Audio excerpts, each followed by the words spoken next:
Hi అండి, welcome back to my channel Maruti talks and classes. అందరికీ నమస్కారం అండి. ఈ రోజు నేను దేని గురించి అయితే చెప్తున్నాను అని అంటే, శివరాత్రి కదండి. శివుడికి మనందరం చేయించుకునే అభిషేకాల గురించి చెప్తున్నాను అనమాట. ఏంటి అని అంటే, అభిషేకం శివుడికి ఏ ఫలితాన్ని ఇస్తుంది అంటే దేనితో అభిషేకం చేస్తే మనకి ఏ ఫలితాలు ఇస్తుందో అన్నది నాకు తెలిసింది. మొదటిగా నేను చెప్పబోయే అభిషేకం ఏంటి అంటే, గరికతో గాని గరిక వేసిన నీటితో గాని అభిషేకం చేస్తే మనకి ఏ ఫలితం వస్తుంది అని అంటే, నష్టపోయిన ద్రవ్యం అన్నది తిరిగి పొందవచ్చండి గరిక నీటితో గాని అభిషేకం చేస్తే శివుడికి. ఆవు పాల అభిషేకము సర్వ సౌఖ్యములు ప్రసాదిస్తుంది. పెరుగుతో అభిషేకించిన ఆరోగ్యము, యశస్సు, బలము లభించును. ఆవు నెయ్యితో అభిషేకించిన ఐశ్వర్య ప్రాప్తి కలుగును. చెరుకు రసంతో అభిషేకించిన ధనవృద్ధి కలుగును. మెత్తని చక్కెరతో గాని అభిషేకిస్తే మన దుఃఖము అన్నది నశించిపోవును. శివుడికి ఎంతో ప్రీతికరమైనవి మారేడు బిల్వదళములతో గాని అభిషేకం అంటే మారేడు బిల్వదళములు గల జలముతోనే అభిషేకం గాని చేస్తే భోగభాగ్యములు కలుగును. తేనెతో అభిషేకించిన తేజోవృద్ధి కలుగును. పుష్పోదకం చేత అభిషేకించిన భూలాభము కలుగును. కొబ్బరి నీటితో అభిషేకించిన సకల సంపదలు కలుగును. రుద్రాక్ష జలముతో గాని అభిషేకిస్తే సకల సంపదలు కలుగును. అంటే సకల ఐశ్వర్యములు కలుగుతాయి అన్నమాట రుద్రాక్ష జలముతో గాని అభిషేకిస్తే శివుడికి. బంగారం నీటితో అభిషేకించడం వల్ల ఘోర దారిద్రము నశించును.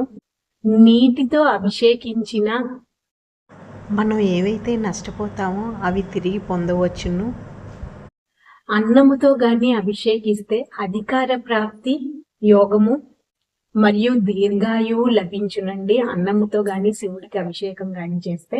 శివ పూజలోని అన్న అభిషేకానికి చాలా ప్రత్యేక ప్రాధాన్యత అన్నది కలదు.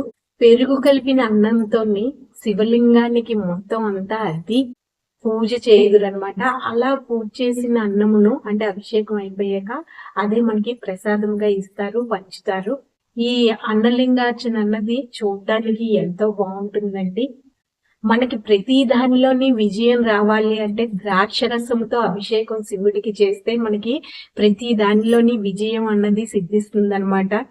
శత్రుహాని అరింపజేయాలి అని అంటే ఖర్జూర నీటితోని అభిషేకం అన్నది చేస్తే శత్రుహాని అని హరింపజేయవచ్చు అనమాట.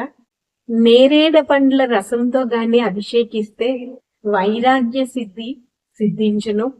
నవరత్నోదకముచే అభిషేకం గాని శివుడికి చేస్తే గృహం, గోరుద్ది, ధాన్యము కలిగించును.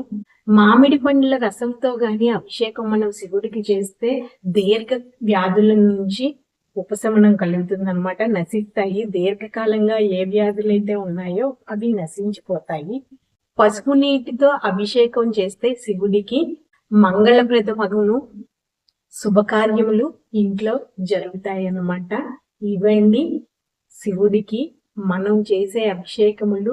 ఏవి చేస్తే మనకి ఎటువంటి ఫలితములు పొందుతామో ఇప్పటి వరకు చెప్పాను.